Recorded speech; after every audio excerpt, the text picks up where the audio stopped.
그리고 통화 녹음 중일 때는 이렇게 화면 중간에 표시가 되고요. 이걸로 위젯의 크기를 조절할 수도 있습니다. 이거 뭐 갤럭시에서는 10년 전부터 됐던 거죠.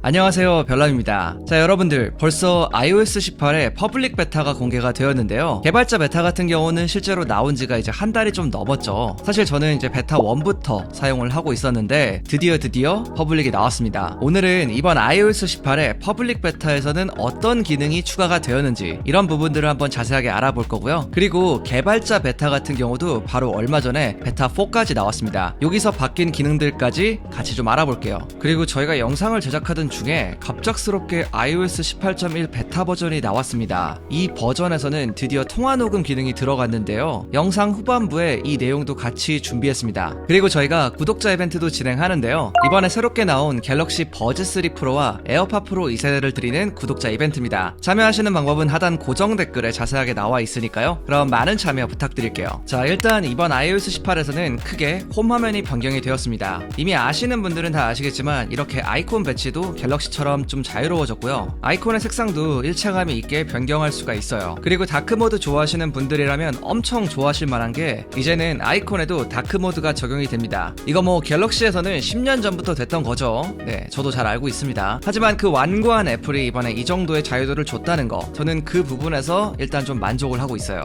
그리고 아이콘의 크기도 변경이 가능한데요. 이렇게 빈 공간을 길게 누르면 왼쪽 상단에 편집이 보이죠. 여기서 사용자화를 눌러주시고요. 아래를 보면 작게 크게 이런 항목이 보이죠. 이걸로 아이콘의 크기도 조절할 수가 있습니다. 여기서 다크 모드, 틴트 이런 것들도 다 설정할 수가 있는 거고요. 그리고 한 가지 더, 여기 왼쪽에 있는 이 태양 버튼 있죠. 이걸 누르면 배경화면이 조금 더 어둡게 변합니다. 아마 모르시는 분들도 좀 계실 것 같아서 알려드리는 거고요. 저는 좀 다크 모드 중독자라서 그런지 이렇게 좀 어두운 게 아주 마음에 들더라고요. 위젯도 달라졌습니다. 이렇게 빈 공간을 길게 누르고 편집에서 위젯 추가, 이거를 눌러주면 추가할 수가 있는데요. 기본적으로 구성은 기존과 거의 비슷하긴 해요. 다만 좀 달라진 게 아이콘들처럼 이렇게 위젯도 위치를 자유롭게 변경할 수가 있게 되었고요. 위젯을 설정하고 길게 눌러보면 여기에 여러가지 모양 아이콘들도 보이죠. 이걸 눌러주면은 위젯의 형태를 변경할 수가 있습니다. 가장 왼쪽에 있는 이걸 누르면 위젯이 아이콘 모양으로 다시 변해요. 좀 신기하죠? 그리고 위젯에 따라 다르지만 여러가지 형태를 지원하는 위젯들은 이렇게 크기를 바로바로 변경해 줄 수가 있고요. 또 한 가지의 방법이 있는데 이렇게 위젯의 오른쪽 아래를 보면 핸들같이 나와 있는 게 하나 보이죠? 이걸로 위젯의 크기를 조절할 수도 있습니다. 뭐 엄청나게 변한 건 아니지만 나름 조작성과 좀 자유도가 높아졌다, 이렇게 보시면 될 것 같아요. 이번에 제어 센터도 좀 많이 변경이 되었는데요. 기존에는 이 제어 센터가 좀 커스터마이징 하기 쉽지 않은 형태였어요. 그런데 이번에 커스터마이징 하기 쉽게 좀 많이 변했습니다. 자, 제어 센터를 열고 이렇게 빈 공간을 길게 누르면 항목마다 핸들 같은 게 하나 생겼죠. 이걸로 크기를 조절할 수도 있고요. 위치도 자유롭게 변경할 수가 있게 되었습니다. 저처럼 이렇게 중간에 빈 공간을 한 줄 만들어서 분리감 있게 이렇게 사용하는 것도 가능해졌고요. 그리고 이렇게 섹션별로 자동으로 정리를 해주기 때문에 조금 더 편해졌다고 볼 수 있어요. 물론 이건 사람마다 다르겠지만 제어 센터의 여러가지 항목을 사용하시는 분들한테는 아주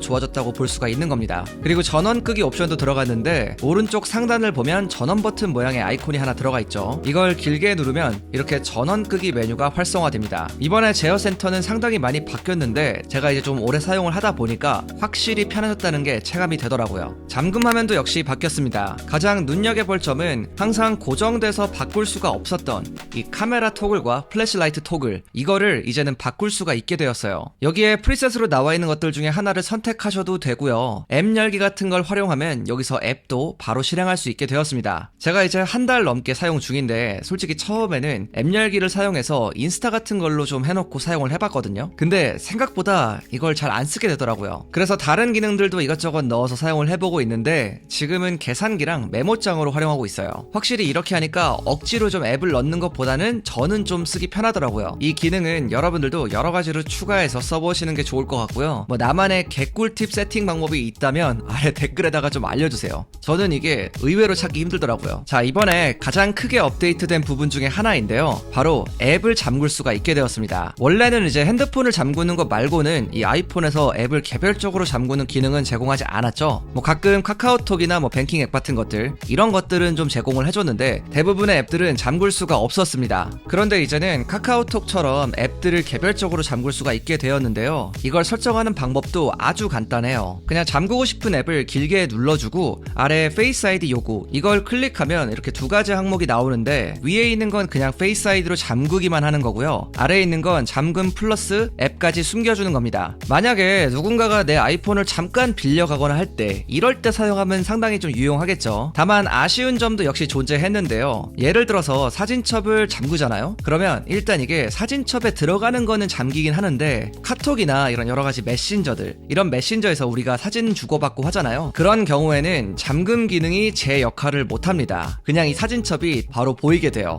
뭐 이 부분은 추후에 업데이트가 되면 좋을 것 같긴 한데 아무튼 사용하실 때 참고 정도 하시면 좋을 것 같습니다. 이번에 전화 앱도 대폭 개선이 되었습니다. 원래 전화 앱에 좀 문제가 많았죠. 이렇게 최근 통화 목록에서 누르기만 하면 한 번에 전화가 걸리는 거, 이게 진짜 저도 불만이었는데 이번에 개선이 되었어요. 이제는 최근 통화 목록에서 이렇게 누르면은 이 전화가 걸리는 게 아니라 정보로 넘어가게 되고요. 전화를 걸고 싶으면 옆에 생긴 이 통화 버튼을 눌러야지만 전화가 걸리게 됩니다. 이거는 써보니까 진짜 좀 좋아졌더라고요. 그리고 갤럭시에서는 정말 예전부터 되었던 이 전화번호 뒷자리 검색, 이 기능이 이번에 들어갔어요. 뭐 이거는 끝자리뿐만이 아니라 뭐 중간 번호를 검색해도 가능하고요. 아무튼 이번에 이렇게 전화 앱이 상당히 많이 업데이트가 되었는데 근데 그런 댓글 좀 보이더라고요. 이 갤럭시 유저분들이 단 것 같은데, 아니 이 기능들이 이제 됐다고? 원래 됐던 게 아니고? 네, 저도 황당합니다. 뭐 그게 중요하겠습니까? 이제 된다는 게 중요하지. 자, 여기까지가 이번 퍼블릭 베타에서 가장 크게 변한 그런 부분들을 좀 정리를 해드린 거고요. 이것만 하기 좀 아쉬워서 제가 이번에 새롭게 나온 개발자 베타 4,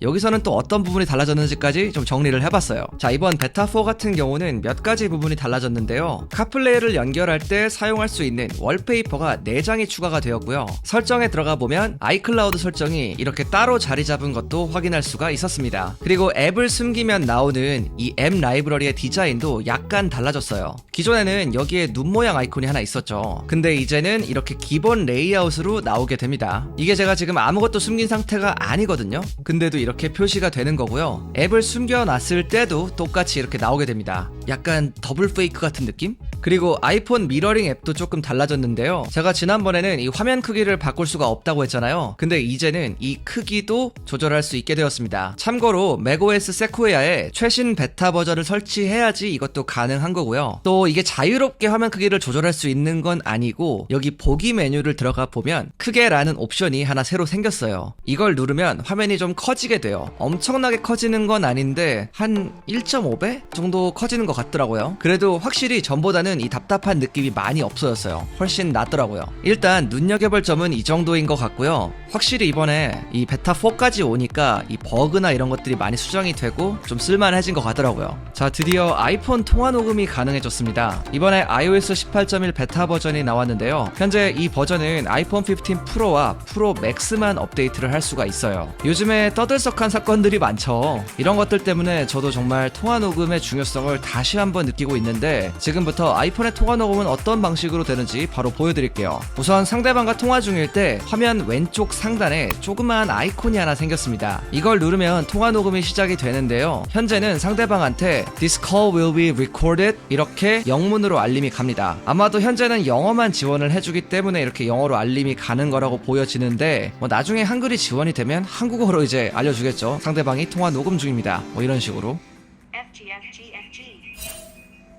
그리고 통화 녹음 중일 때는 이렇게 화면 중간에 표시가 되고요. 여기 녹음 종료 버튼을 누르거나 통화를 끊으면 자동으로 녹음이 완료가 됩니다. 통화 녹음 파일은 메모장에서 바로 확인할 수가 있는데요. 플레이 버튼을 누르면 녹음본을 들을 수가 있어요. 원래 여기에 전사문 보기라고 해서 텍스트로 변환해주는 기능도 같이 들어갈 건데, 현재는 영어만 지원을 해주는 것 같습니다. 한글은 아예 지원 자체가 안 되더라고요. 그리고 또 하나 느낀 게 통화 음질이 상당히 좋습니다. 제가 개인적으로 느꼈을 때는 갤럭시의 통화 녹음 수준이랑 거의 동일한 수준이라고 느껴졌습니다. 그리고 iOS 18.1로 업데이트를 하면 설정에 애플 인텔리전스 옵션이 하나 생기게 돼요. 근데 이것도 한국어로 설정이 되어 있으면 옵션을 아예 킬 수가 없게 비활성화가 되어 있어요. 그런데 언어 설정을 영어로 바꾸니까 이렇게 활성화를 시킬 수 있게 바뀌더라고요. 통화 녹음 같은 경우는 아이폰의 언어가 한국어로 설정이 되어 있을 때에도 그냥 바로 가능했었는데 이게 애플 인텔리전스랑 분리되어 있는 기능인 건지 아니면 아직 업데이트가 부분적으로만 적용이 돼서 이런 건지는 좀 잘 모르겠더라고요. 그래서 혹시나 이전 버전 아이폰도 되는 건가 좀 궁금해서 아이폰 14으로도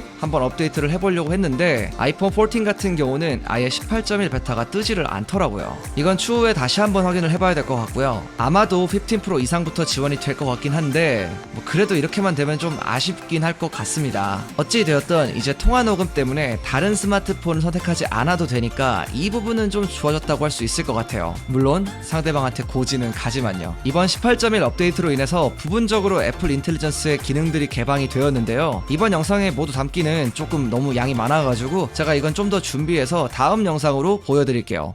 자, 오늘 이렇게 iOS 18 퍼블릭 베타와 개발자 베타 4 같이 한번 살펴봤는데요. 이번에 iOS 18 자체가 워낙에 좀 방대한 내용을 갖고 있기 때문에 좀 궁금하신 분들은 꼭 한번 설치해서 사용해 보시는 걸 추천을 드리고요. 근데 제가 이거 매번 베타 영상 때마다 말씀을 드리는 건데 만약에 내 폰에 정말 중요한 데이터가 많고 나는 핸드폰으로 막 거래 같은 것도 많이 하는 분들이다 이러면은 솔직히 베타는 추천드리진 못하고요. 아무튼 궁금하신 분들이나 세컨폰 있으신 분들은 한 번쯤 해보시길 바랍니다. 제가 오늘 준비한 내용은 여기까지고요. 지금까지 별남이었습니다.